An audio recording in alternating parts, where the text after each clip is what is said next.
ভয়ের আড্ডা। যারা এখানে আসবে তাদের সমাপ্তি হবে অন্ধকারে।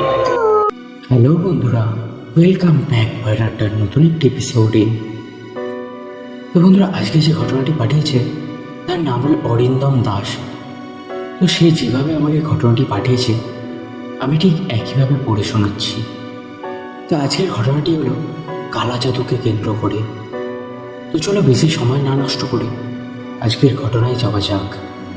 আমি থাকি উত্তর 24 পরগনার বসিরহাটে। ঘটনাটি ঘটেছিল 2022 সালে নভেম্বর মাসে। আমাদের বাড়ির পাশে থাকতেন এক বৃদ্ধা মহিলা।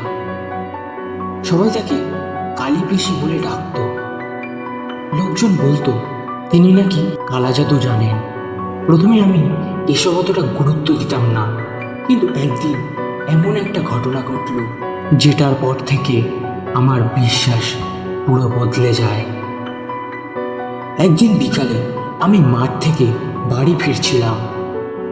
হঠাৎ রাস্তার পাশে একটা কালো তাবিজ পড়ে থাকতে দেখি। তাবিজটা খুব অদ্ভুত টাইপের ছিল। তার চারপাশে লাল সুতো বাঁধা, আর তাতে কেমন একটা পোড়া গন্ধ। আমি কৌতূহলবশত তাবিজটাকে তুলে নিলাম। সেদিন রাত থেকে অদ্ভুত ঘটনা শুরু হয়।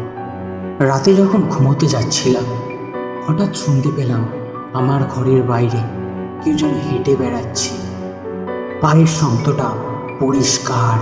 আমি ভেবেছিলাম হয়তো বাড়ির কেউ, কিন্তু দরজা খুলে দেখি বাইরে কেউ নেই। আমি আবার ঘরে ঢুকে দরজাটা বন্ধ করলাম। কিছুক্ষণ পর হঠাৎই আমার টেবিলের উপর রাখা সেই কালো তাবিজটা নড়তে শুরু করলো। প্রথমে ভাবলাম হয়তো বাতাসে নড়ছে, কিন্তু জানলা তো সব বন্ধ ছিল। তাবিজটা ধীরে ধীরে টেবিল থেকে মাটিতে পড়ে গেল। আমার শরীরের সব লোম তখন খাড়া হয়ে গেল। সেদিন রাতে আমি ঠিকমতো ঘুমোতে পারিনি। পরদিন সকাল হতে হঠাৎ আমার মা তাবিজটা দেখে বলল, এটা কোথায় পেলি? আমি তখন সব ঘটনা খুলে বললাম। মা তখন খুব ভয় পেয়ে গেল। মা বলল, এই জিনিসটা বাড়িতে রাখা ভালো না, এটা তো কালা জাদুর জিনিস। আমি তখনও পুরোপুরি বিশ্বাস করিনি, কিন্তু সেই রাতেই সবচেয়ে ভয়ানক ঘটনাটা ঘটে।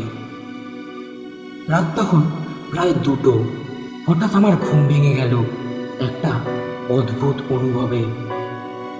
কারণ আমি অনুভব করছিলাম আমার বিছানার পাশে কেউ দাঁড়িয়ে আছে। আমি ধীরে ধীরে চোখ খুললাম, আর যা দেখলাম সেটা আজও ভাবলে গা শিউরে ওঠে। ঘরের অন্ধকারে একটা কালো ছায়ামূর্তি দাঁড়িয়েছিল।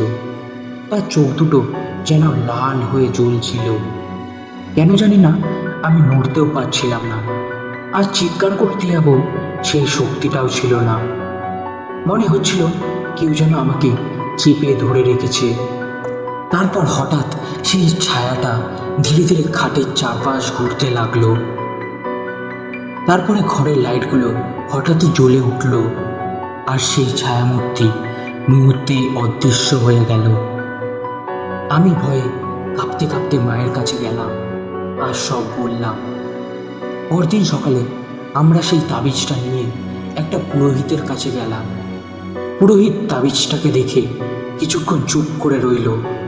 তারপর বলল, এটা সাধারণ কোনো তাবিজ না, এটা কালা জাদুর তাবিজ। কেউ কালা জাদু করে এটাকে ফেলে দিয়েছিল। তো এই কালা জাদুটা অন্য একজনের উপর করা হয়েছিল। তো তুমি সেই তাবিজটাকে তুলে নিজের ঘাড়ে সব কিছু নিয়ে এসো।